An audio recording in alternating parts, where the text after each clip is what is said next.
Pero así comienza Panorama Mundial.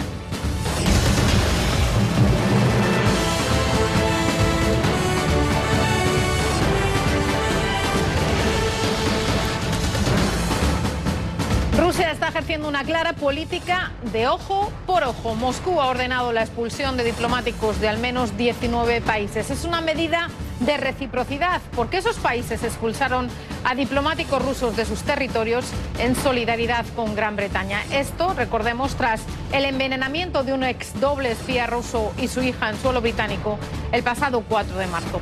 La noticia de las últimas expulsiones tiene lugar después de que Moscú también convocara a los embajadores de todos los países que mostraron su solidaridad con Londres. Uno por uno fueron citados en la Cancillería rusa. Allí se les entregó una nota de protesta y se les informó de las medidas adoptadas por el gobierno de Vladimir Putin. Por cierto, este viernes el portavoz del Kremlin dijo que Rusia se ha visto obligada a tomar este tipo de medidas, refiriéndose a la expulsión de diplomáticos estadounidenses y de otros países aliados de Gran Bretaña y Washington, y que en ningún momento Moscú fue el promotor de esta política de ojo por ojo. Además, asegura que Rusia sigue abierta a establecer buenas relaciones con Estados Unidos y el resto de países.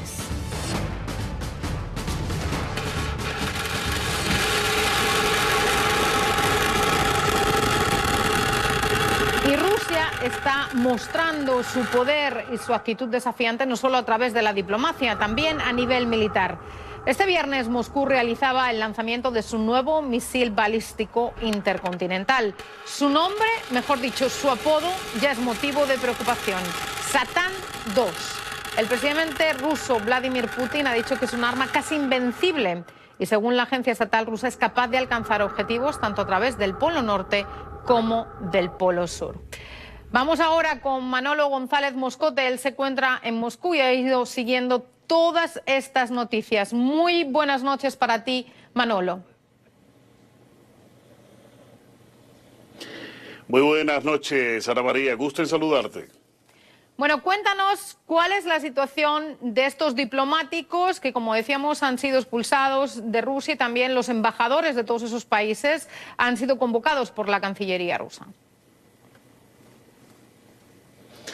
Bueno, la historia es así, Ana María. En la mañana de hoy se produjo la expulsión de diplomáticos de 5 países. Ya en la tarde esta lista se incrementaba a 10, luego pasó a 15 y finalmente termina en casi 20 países involucrados para que sus diplomáticos sean expulsados de Rusia.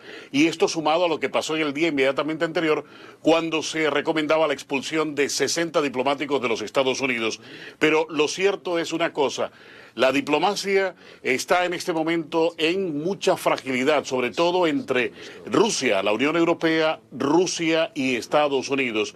Y aquí, fíjate, uno de los aspectos importantes de la diplomacia, y es que cuando se produce todo esto, la Cancillería invita a los embajadores para que personalmente tengan conocimiento de lo que piensa Putin sobre este paso que han dado.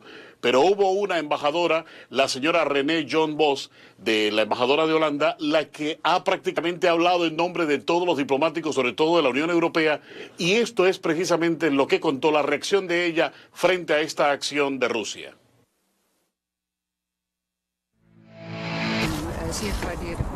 Bueno, es una noticia que no disfrutamos recibir.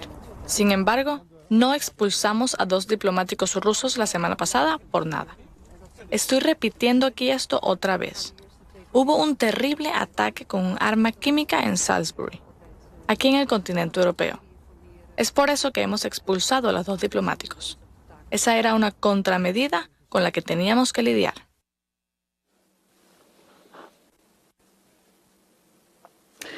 Vista así las cosas, Ana María, pues bueno, está claro que se estaba a la espera sencillamente de que se produjese esto de parte de Rusia, que no lo había hecho porque estaban en el duelo nacional por la tragedia ocurrida en un centro comercial en Siberia.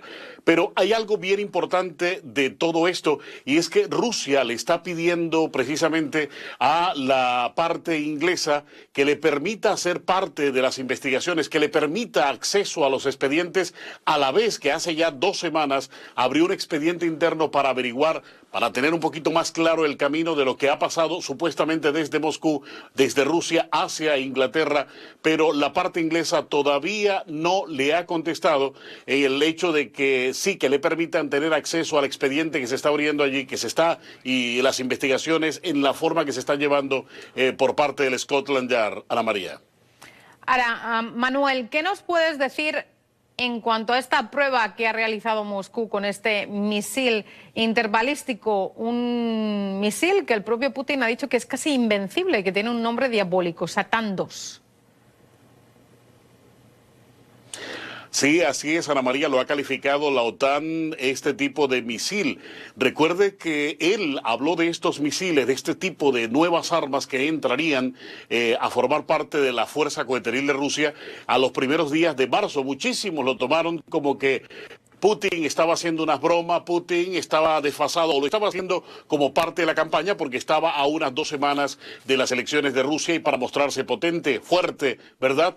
Pero lo ha mostrado a través de un video el Ministerio de la Defensa, y ese video muestra a las claras que existe el misil, que tiene las características que usted inicialmente al comienzo del programa ha mencionado, y sobre todo que podría cargar entre 10 y 15 ojivas nucleares, que tiene la facilidad para llegar a cualquiera de los polos desde Moscú. Y lo más preocupante es que cargando esas ojivas nucleares, créame que la Tierra misma estaría en total peligro, Ana María. Manolo, para terminar, ¿qué dice el ciudadano de a pie en Moscú, donde tú te encuentras, sobre esta situación, este impasse político con el Reino Unido, sobre todo porque hasta el momento Londres no ha presentado ninguna prueba de este supuesto agente neurotóxico con el que se envenenó a este doble espía y a su hija? Bueno, la elección en Rusia, que demuestra que Putin supuestamente ha sido elegido por un 70 y algo % de probabilidad de aprecio, de amor que le tiene su pueblo, ha levantado el patriotismo ruso.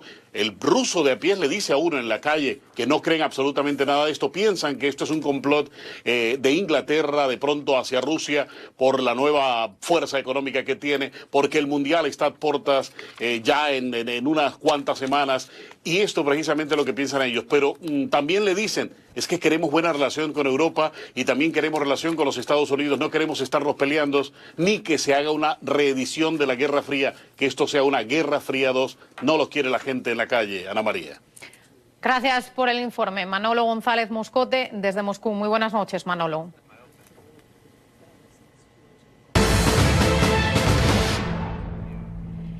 Y vamos a seguir hablando de este tema con Javier Elhague, analista internacional y director jurídico de Human Rights Foundation desde Nueva York. Muy buenas tardes, gracias por estar aquí con nosotros en Panorama Mundial. ¿Podemos decir que estamos al comienzo de una nueva Guerra Fría o es exagerado utilizar este término? Me parece que sí estamos al comienzo de un nuevo tono en la respuesta del mundo democrático a las agresiones ya repetidas del régimen de Vladimir Putin. Vladimir Putin es el presidente de Rusia, a través de los años se fue consolidando como el dictador de Rusia. Hoy no se puede hablar de que Rusia sea un país democrático en lo más mínimo. Él es el único partido real con posibilidades de ganar cualquier proceso electoral. Ha cerrado todos los medios de comunicación independientes. Sus opositores políticos están presos o envenenados o descalificados de participar en un proceso electoral. Controla los medios de comunicación y esto hace que la percepción de la gente de la calle sea la percepción de gente no informada, que sin embargo aprecia al dictador porque es un dictador nacionalista, es un dictador que sabe que es importante traer el Mundial a Rusia, que sabe que es importante traer las Olimpiadas a Rusia, como hacen todos los dictadores en América Latina. No nos olvidemos, en 1978, la dictadura argentina, mientras desaparecía decenas de miles de personas, se encargó de traer la Copa del Mundo a Argentina y encima la ganó. 4 años después se fue a la guerra con la principal potencia del mundo, o una de las principales con el Reino Unido. Es muy peligroso el razonamiento, la manera en que actúan los dictadores, y Putin ha sido coherente, lo ha hecho, ha dado paso a paso. Invadió Georgia en el 2008, en los últimos años invadió Ucrania, ya había envenenado a una persona en suelo del Reino Unido Y por primera vez, y esto es lo que es nuevo, es que el mundo democrático ha respondido, toda Europa, a pesar del Brexit, ha respondido al unísono. La OTAN hace un par de días, Estados Unidos, a pesar de que la posición del presidente Trump al parecer no es tan clara al respecto, pero el Departamento de Estado lo ha visto esencial responder a este último envenenamiento de un ex espía ruso. Entonces, eso es lo que está cambiando ahora. Y vamos a ver qué piezas mueve Putin en adelante. Ahora, ¿cuánto de la situación actual, por ejemplo, se debe precisamente a que Rusia perdió la Guerra Fría de los 80 y a lo sucedido en los años 90? Muchos rusos culpan a Occidente del caos sucedido durante la presidencia de Boris Yeltsin. En realidad, la pérdida de la Guerra Fría en realidad es una manera de describir el desplome del bloque comunista mundial liderado por Rusia, ¿no? Es el hecho de que Rusia dijo, ok, vamos a quitarnos esta careta de que somos un país desarrollado, que está compitiendo por ser el más poderoso militarmente. O sea, cuando no podemos entregar papel higiénico, cepillo de dientes, autos a nuestra población. Entonces fue un caerse la careta de la propaganda comunista, y que el propio aparachic soviético decida, bueno, transitemos hacia la apertura económica y la apertura política. Lastimosamente, en esa década, desde el 89, 90, hasta que asume el poder Putin en el 99, en esa década se da una erosión de lo que pudo haber sido una transición a la democracia, y en vez de ello se toman decisiones fatídicas, negativas, como Yeltsin, que optó por cerrar un medio de comunicación por esos años, y optó, en vez de dar la batuta a líderes como Boris Nemtsov, que eran auténticos demócratas y que estaban en esa competencia por la sucesión en Rusia, y que se piensa hubieran podido facilitar una salida hacia la democracia rusa, en vez de eso eligió a Putin, un ex agente de la KGB, una persona que nos ha mostrado su talante en los últimos años y que tiene el riesgo, que presenta el riesgo de que lleve al mundo a enfrentamientos que nadie cree, y que por supuesto la población rusa tampoco. Pero hablemos un poco ahora de lo que ocurre a este lado del Atlántico y de la administración de Donald Trump. Las políticas de Trump son una respuesta a que Estados Unidos ha perdido relevancia internacional y que otros países se han aprovechado de Washington, como dice Trump. ¿Y cómo interpretar también que en la actualidad todas las grandes potencias dan relevancia a la identidad y los intereses nacionales como las principales características de su política internacional?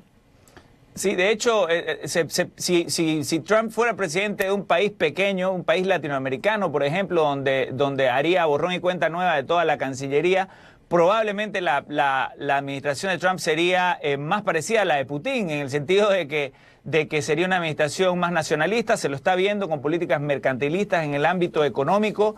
En el ámbito político, él ha dicho que no está conforme con la primera enmienda. Le parece que las protecciones para los juicios de difamación a favor de los periodistas son demasiado amplias, que los periodistas deberían ir a juicio, algo que obviamente por la potencia del sistema judicial estadounidense es impensable que suceda. Se tendría que derogar la primera enmienda. Entonces, pero si él gobernara un país pequeño, probablemente sus políticas serían, o un país con una tradición autoritaria, sus políticas serían más parecidas a la de Putin, a la del presidente de Hungría, a la del presidente de Polonia. Afortunadamente existen frenos y contrapesos en este país, y el Departamento de Estado de Estados Unidos y muchas personas de carrera, incluso personas nominadas por el presidente Trump, producen un efecto de continuidad dentro de la disrupción que ha presentado la administración de Trump, de continuidad en cuanto a que Estados Unidos tiene que mantener sus alianzas con otros gobiernos democráticos del mundo.